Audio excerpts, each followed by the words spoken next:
Okay, now this is a PHP conference, right? PHP Meetup, right? How come you see a Force Asia logo over here? So I first presented this talk 2 years ago at Force Asia. It is the biggest kind of free and open source software conference in Asia every year in March.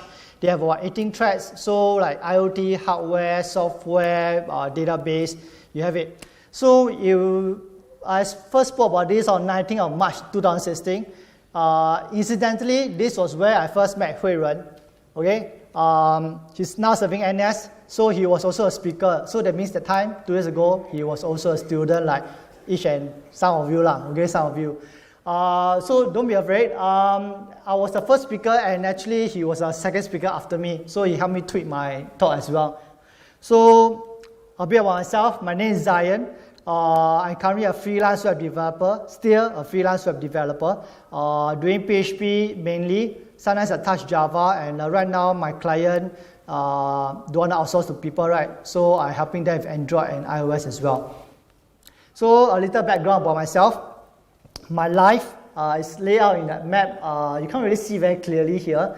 It's like a timeline of my life in the tech world. So I started programming at the age of Set 2. So that's 14 years old, started with QBasic, and then I pick up C at Set 3 and blah, blah, blah. You can actually visit this website and find out more.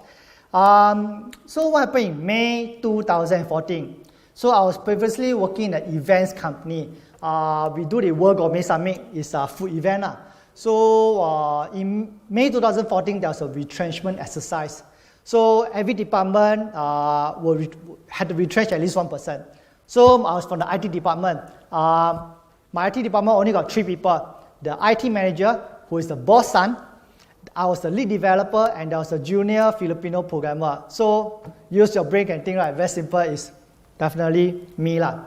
Okay. So I decided after I get retrenched at my age, right? I want to try freelancing, or else I'll be too old to try already. To try everything once, right? In case you're wondering why there's a picture of Garfield here, right? It's because I'm the same age as Garfield. Okay.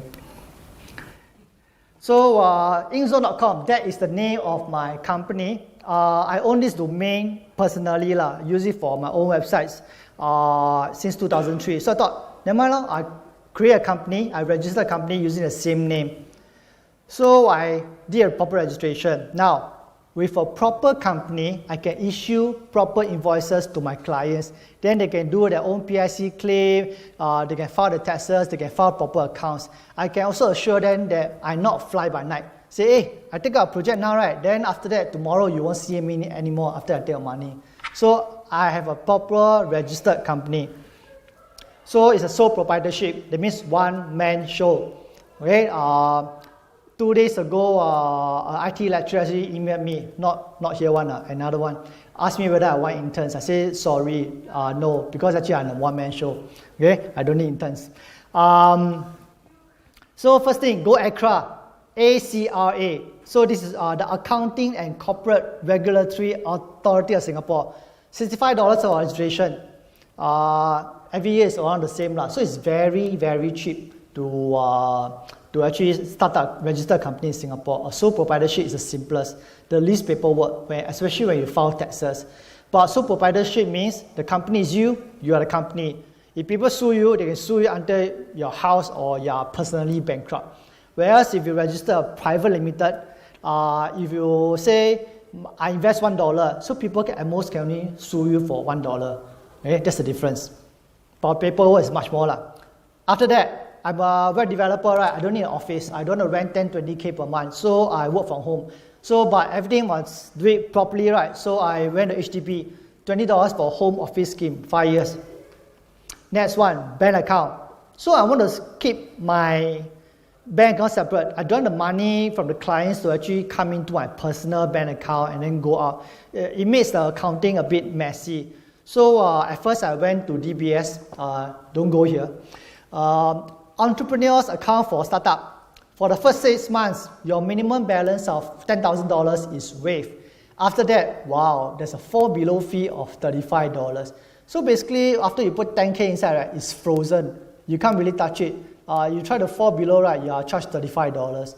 Right now, I'm with Maybank.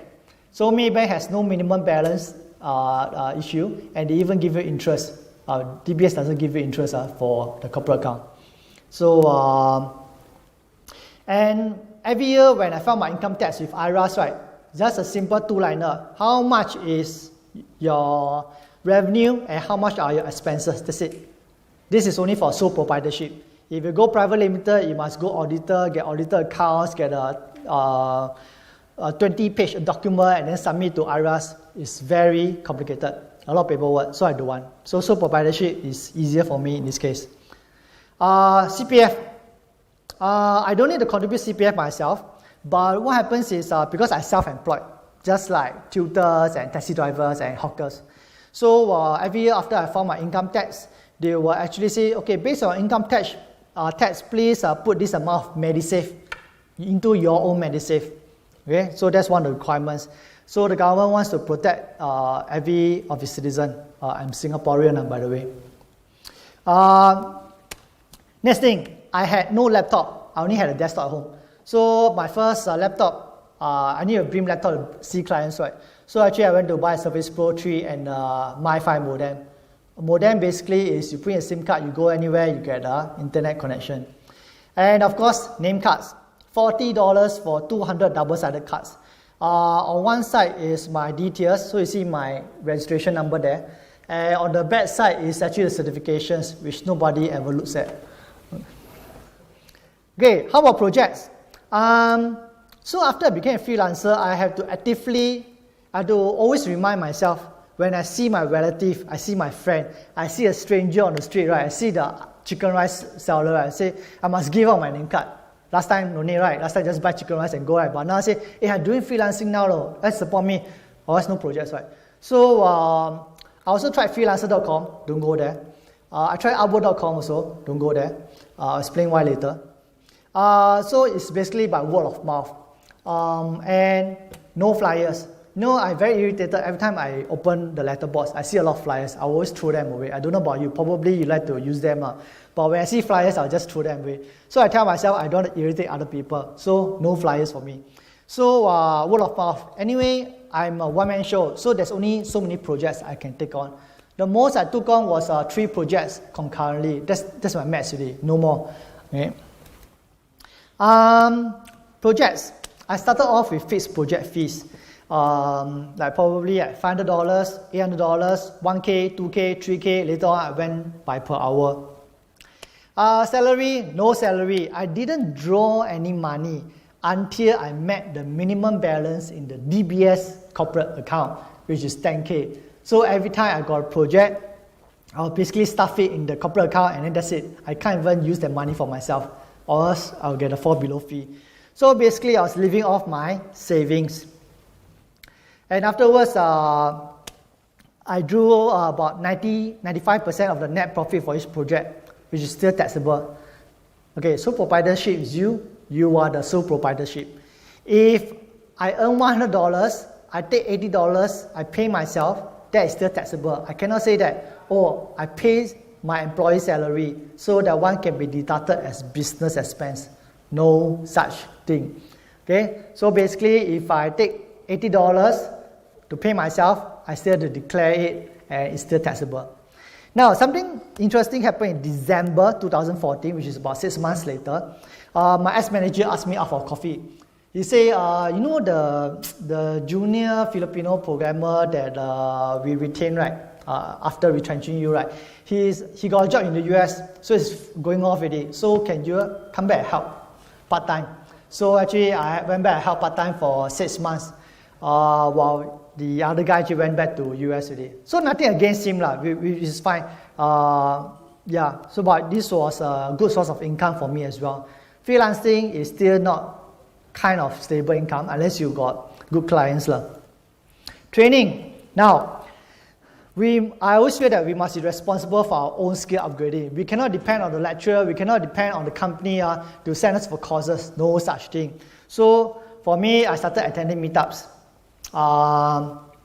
So you can go meetup.com. You can find about Singapore PHP user group, Singapore JS, Singapore CSS, which are all actually collated on webuild.sg. Rebuild.sg is a website that actually collates all the local tech events in Singapore, your conferences, the meetups. If you want to organize a meetup and you don't know what's the best day of the month, right, you can go and look at the calendar, they'll tell you. And of course, engineers.sg, it's a non-profit, totally volunteer-based. They actually go around Singapore every night, like Michael over here. Instead of spending time with our families, we go and record the local tech meetups.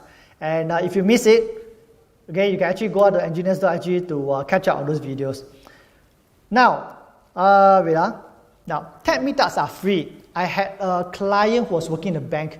He told me the version of meetups is you pay a lot of money, then you go to a very atas place, and then you have a very expensive dinner, and you give out name cards and help each other earn commission. But over here, I tell him tech meetups are free. The admission is free. You don't need to pay any money to come here, right?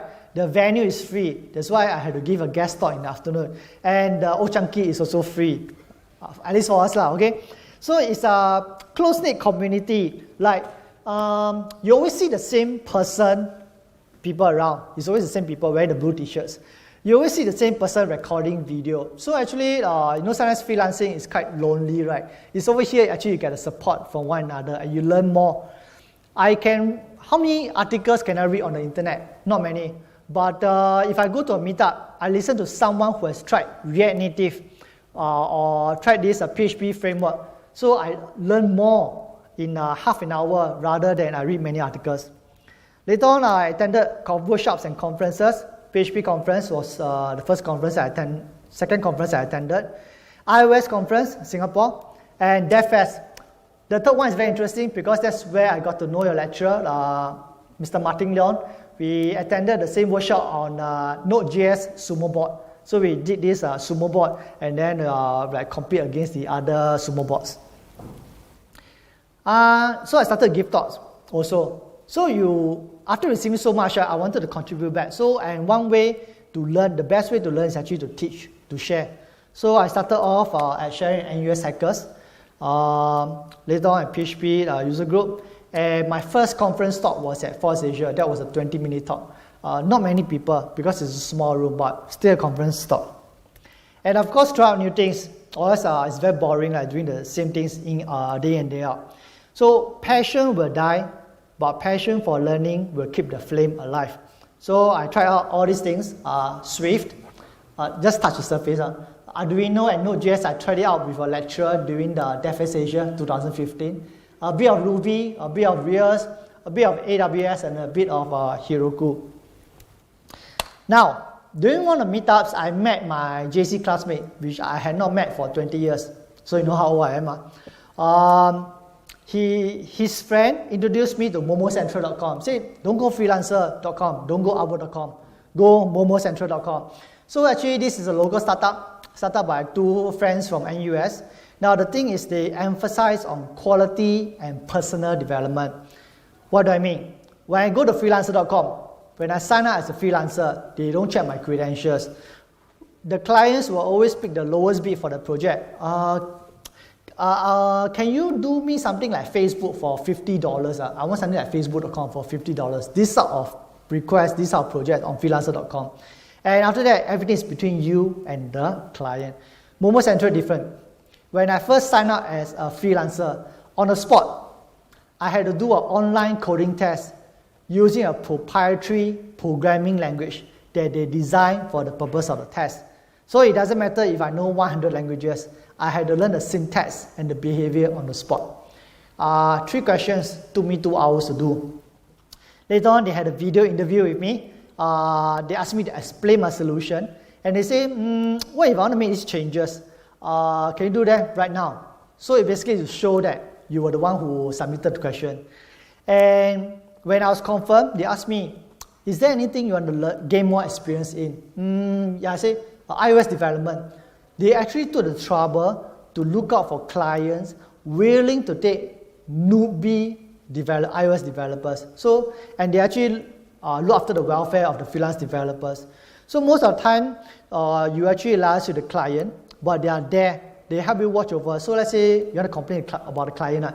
Hey, his expectation not very realistic. He's asking for a timeline. Can you help me settle with him? And the payment, administration, everything, all the legal documents, like non-disclosure agreement, everything, right? They will help you settle. You can focus on your coding. Or they also have it's a platform for freelance developers and freelance designers. So if I'm good at Photoshop, all those things you can try as well. Let me see. Now, lessons learned. As a freelancer, I see different types of clients, projects, and pricing. Sometimes you say, you want to use Zen framework, okay, I charge you one price. You want to use Drupal or Symfony framework, I charge you another price. You want to use WordPress, I charge you another price. Later I went to number of pages. You want 5 pages, I charge you this price. You want 100 pages, I ask you to go home. Later on, I charge by per hour, which is actually what Momo Central does. They say fixed project fees is nonsense. Supposing I think that your project will take me 3 months and I charge you 8K. Let's say the project dragged to 8 months and I still get 8K, both sides, Lugi. So just charge per hour. So Momo Central actually will, let's say I want to charge $25 per hour. Momo Central will add another 20% on top. So they tell the client, okay, this developer, you will pay $35 per hour. Okay, the client knows of the commission as well. So they will keep track of the number of hours and probably collect the payment every 2 weeks. So touch wood, right? If the client run away, right, Momo Central will still have the money to actually pay the freelancers. Now, working style. If I stay at home, right, I try not to, because I stay at home, I start playing game or watch YouTube, or I just start sleeping also. So sometimes I actually go downstairs to my coffee shop to work, sit down, or actually I go to the library. So recently, no, not recently, last year I went to Tampines Hub. I was there the whole day. 9 a.m. I reached there, library not open. I go to the open space, I work. 10:30, hungry, I go downstairs to the coffee shop, I eat kway chap. Then finish it, I go out to the library. I work until 12, I go downstairs for salad, go up again 1 day 4 p.m., then go to Starbucks, then drink coffee, continue working. Then after that, meet my wife at 6 p.m. for dinner, all at Tampines Hub. So actually Tampines Hub not bad. So another thing I realized is no man is an island. Don't isolate yourselves. It's very lonely. I have no colleague. So at home, right, when I'm working, right, when I look left and right, right, there's nobody. It's just me in the whole house. So it's very lonely. So don't isolate yourself. So that's why I went to meetups. I have to give back to the community and get support. Now, there will be dry periods without projects. Okay, occupy yourself, enjoy life. Part of the perks of doing freelancing is actually you get to organize your own time. Let's say I have my unicycle here, so actually I'm picking up unicycle in spare time. I'm also helping to look after my parents. So life goes on. So you have to learn how to get through yourself through the dry periods. And last but not least, okay, every time when I give a talk, I show this logo, people ask me, is this an Illuminati or from Da Vinci, right? So I always make it a point that I need to explain. So when I created my startup, I created this logo, okay? On Facebook and Twitter, you won't see my face as a profile pic. You will always see this. My company is called IntZone. So you see INTZONE. You will see the basics of Euclidean geometry, maths lah, point, line, polygon. You will see prime numbers, okay? 2, there are 2 shades, half gray, half white. 3, the triangle. 5 points of the pentagon and 7 colors of the rainbow. So why prime numbers? According to mathematical proofs by Euclid and Euler, there is an infinite number of prime numbers, the same of which can be said of learning, that there is no end. So my personal motto is semper discens, which is Latin for always learning. That's all. Thank you very much. Any questions? Okay, no questions. Now pass the time over to Mr. Ken Chua.